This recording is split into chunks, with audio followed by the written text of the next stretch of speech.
नमस्कार दोस्तों, स्वागत है हमारे चैनल में। शास्त्रों में विधान है कि शराब, मांस आदि से शिवजी की पूजा की जानी चाहिए और जो वस्तु शिवलिंग को छू जाए उसे छूना भी पाप है। शिवलिंग पर चढ़ी हुई सभी वस्तुएं अशुद्ध हो जाती हैं, उन्हें कोई भी न छुए, उन चीजों को कुएं में डाल दें। तब फिर शिवलिंग को पूजना, उस पर सर टेकना, उसे चंदन लगाना, उसे फल फूल दूध आदि चढ़ाना, उस पर गंगा जल छोड़ना, बेलपत्र चढ़ाना आदि पाप नहीं तो क्या है। शिव मंदिर में भजन पूजन व हवन का निषेध पुराण ने किया है।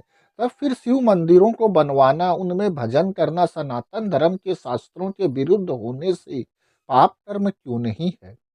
शिव मंदिर तो पुराणों ने अपवित्र स्थान बताए हैं, उनमें जाकर धूप दीप नैवेद्य शिवलिंगों पर चढ़ाना क्या कोई अक्लमंदी की बात है।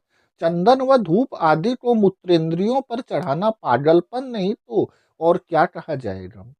शिव जी का प्रसाद शराब, मांस व विष्ठा के समान पुराणों ने बताया है। तब फिर पौराणिक बंधु ऐसा गंदा प्रसाद क्यों बांटते हैं। शराब, मांस, रज व वीर्य से शिव जी की पूजा का विधान है तो क्या शंकर कोई अघोरी संप्रदाय के लीडर थे जो उन्हें इन घृणित चीजों से नफरत नहीं थी। आइए सबूतों के साथ सारी सच्चाई देखें। कहते हैं कि शिवलिंग को छू जाने वाली वस्तु अपवित्र होती है। यह श्लोक देखिए। शिवलिंग पर चढ़ी हुई वस्तु कोई छू भी ले तो कपड़े व स्नान करने पर शुद्ध होता है। अब यह अगला श्लोक देखें। शिवजी कहते हैं कि मेरे नैवेद्य पत्र, पुष्प, फल और जल कोई भी ग्रहण करने योग्य नहीं है। मेरे ऊपर चढ़ाया हुआ नैवेद्य यानी प्रसाद कुएं में फेंक दूं। यह श्लोक भी देखें। शिवलिंग पर चढ़ा अन्न पंडा का अन्न और तीर्थों में दान देने वाले ब्राह्मण का अन्न निषिद्ध है। शिवलिंग पर चढ़ाए जाने वाला प्रसाद भी अशुद्ध होता है। कैसे, यह श्लोक देखिए।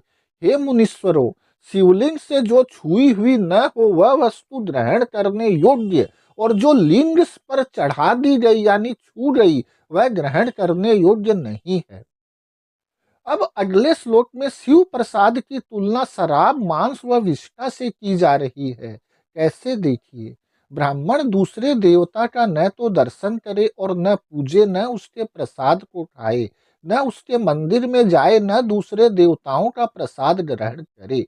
जो मूर्ख ब्राह्मण शिव निर्माल्य को खाता है वह मानो विष्ठा खाता है। शंकरादि के निर्माल्य को खाने वाला निश्चित चांडाल होता है। वह नरक की आग में करोड़ों कल्प तक पड़ा रहता है। हे ब्राह्मणों, शिव आदि देवताओं का निर्माल्य खाने वाला निश्चय ही चांडाल होता है। वह नरक की आग में करोड़ों कल्प तक पड़ा रहता है। हे ब्राह्मणों, शिव आदि देवताओं का निर्माल्य खाना शराब व मांस के तुल्य है।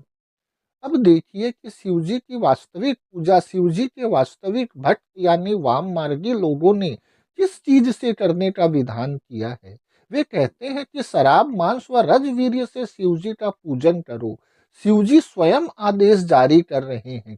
हे पार्वती, हजारों घड़े शराब तथा सैकड़ों भार मांस से भी मेरी पूजा की जाए तो भी मैं भगलिंगामृत यानी रजवीर्य के बिना कभी संतुष्ट नहीं होता हूँ। आगे शिव मंदिर में देव पूजन व हवन आदि का भी निषेध बताया गया है। देखिए, हे राजन, शिवालय को छोड़कर बाकी सब मंदिर में देव पूजन व हवन जैसे पवित्र कार्य करने चाहिए। यानी कहा जा रहा है कि शिवालय में देव पूजन व हवन जैसे पवित्र कार्य नहीं हो सकते। शिव प्रसाद की निंदा का यह श्लोक देखें। यानी शिव के प्रसाद को खाने वाले, शिव प्रसाद का उल्लंघन न करने वाले, शिव प्रसाद को देने वाले, इन सबको छूना भी पाप को देने वाला है। यह अगला श्लोक। शिव को पूजने वाला ब्राह्मण शूद्र होता है। कहा गया है कि शिव की पूजा करने से ब्राह्मण शूद्र तुल्य हो जाता है। यक्ष तथा भूतों की पूजा करने से तत्काल चंडाल बन जाता है। यक्ष व भूत शिवजी के गण बताए जाते हैं। यह अगला श्लोक तो सारी सीमाओं को पार कर गया है। आप स्वयं देखिए। यदि विष्णु का उपासक भूलकर भी शिव, ब्रह्मा आदि को प्रणाम अर्चना करता है तो वह मरकर पाखाने का कीड़ा बनेगा। दोस्तों, इन प्रमाणों से सिद्ध है कि शंकर के घोर भक्त पाखंडी व धर्म विरोधी हैं। इन प्रमाणों से यह बात भी अत्यंत स्पष्ट है कि शैवों यानी वाममार्गियों ने देश में शिवलिंग पूजा के रूप में घोर दुराचार फैलाने का प्रयत्न किया था। आप लोग स्वयं इस पर विचार करें और सोचें कि क्या यह स्वरूप एक देवता या ईश्वर का हो सकता है। धन्यवाद दोस्तों।